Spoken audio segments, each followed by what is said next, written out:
live in? No, it is. Stuttgart is a place, it's a very wealthy place, and I think we have a sizable Jewish community in Stuttgart, yeah. Also, they have anti-Israelism and anti-Semitism there too. Of course, like all over Germany, like all over Europe, there is a major move now since October 7. You have thousands, hundreds of thousands of anti-Israel protesters back on the streets in Germany. I think the amount of people that are coming out, you saw them last time, maybe 80 years ago, when Hitler was in power. So they are marching now through our streets, calling for the river to the sea, meaning basically every Jew living between the Jordan River to the Mediterranean needs to be expelled and needs to move away. And that's sadly happening in Europe right now. Do you think that might be part of the agenda in moving Muslims into the West? I think certainly it's part of the agenda. It's maybe not the only part, but there is definitely a global agenda from the global Islamic community to take over Christian Europe, and many people, including Gaddafi from Libya and others, they said years and years ago that we are conquering Europe not anymore with weapons, but we are conquering with our birth rates. And now it's not only birth rates, but it's immigration from Syria, from Lebanon to Europe. It's interesting you mentioned Gaddafi, because many people have forgotten that Louis Farrakhan and Jeremiah Wright made a trip to Tripoli and to visit with the idea for funding to develop a civil war in the United States, a black army versus, to see unrest. While Gaddafi is gone, do you think that agenda might still be at work in the West? I think certainly there are radical elements, mainly led by the Muslim Brotherhood, that have exactly the same targets like Gaddafi had.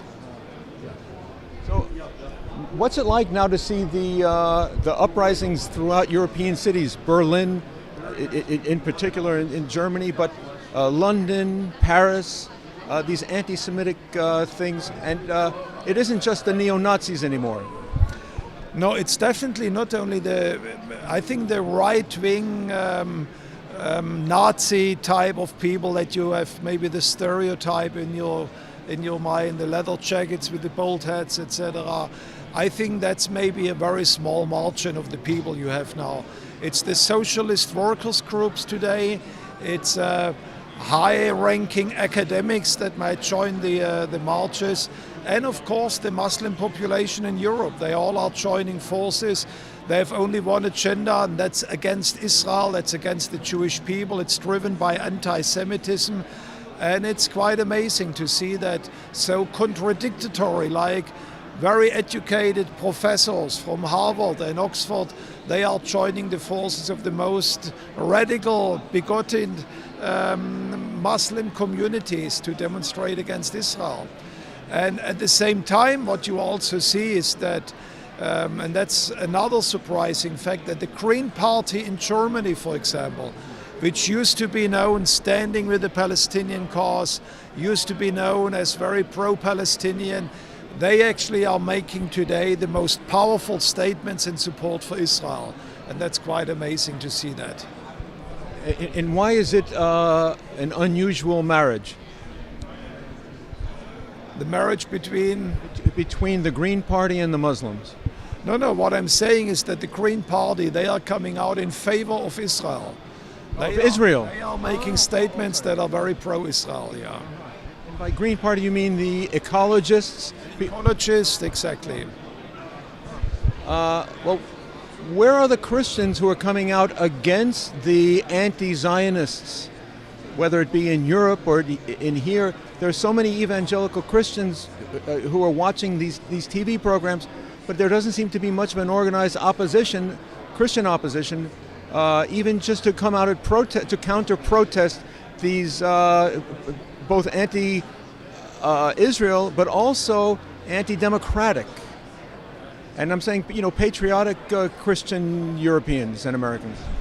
I think you're absolutely right. It's a shame that in Christian countries the voice of anti-Israel voices, pro-Muslim, radical Muslim, pro-Hamas voices outnumber the voices of Christians.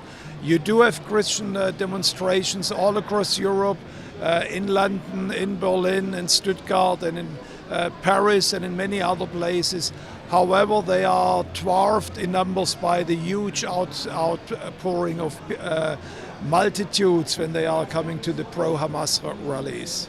Do you think there's an opportunity, or maybe even a need, for a Christian organized churches or a Christian movement to be more politically counteractive?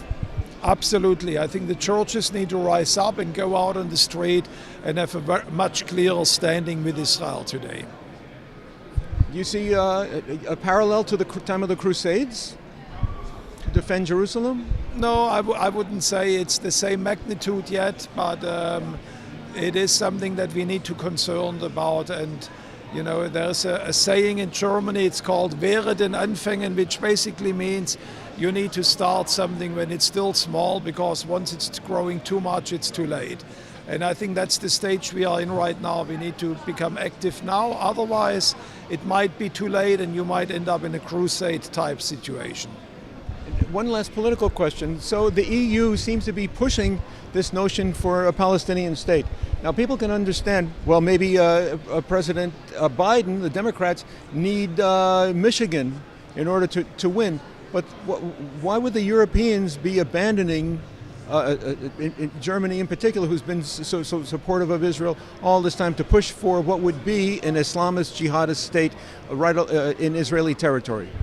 I think it's sheer ignorance. They just don't know any other alternative. This was the mantra which they heard for 30 years now, since the beginning of the Oslo processes. And I think it's about time. Right now is a golden opportunity to actually educate European policymakers, to tell them about that it's really nonsense right now to think and dream about a Palestinian state. It's absolutely not viable. Nobody in Israel is willing to talk about that. October 7 proves that something like that, you know, it was the showcase in a way where Israel was completely withdrawing from a Palestinian piece of land, the Gaza Strip, and we saw what was the outcome. So I believe it's an absolute non-starter, and there needs to be new ways and new innovative ways found to find a solution for the Middle East. So for Jewish viewers who would think, well, Christians have their own agenda, where's your son today? My son is fighting in Gaza, and he's fighting the cause of Israel, but he also understands what he's fighting in Gaza. He's fighting for the Western world, because if Israel will not succeed with Hamas, it's a signal for radical Muslims all over the world that they might repeat the same thing in those countries. Is it just a terror threat, or could it also be a socio-political threat? I think initially terror threat, but it might end up into a socio-political threat. Well, blessings to your son for protection and for your work in defending the Holy Land. Thank you so much. God bless you.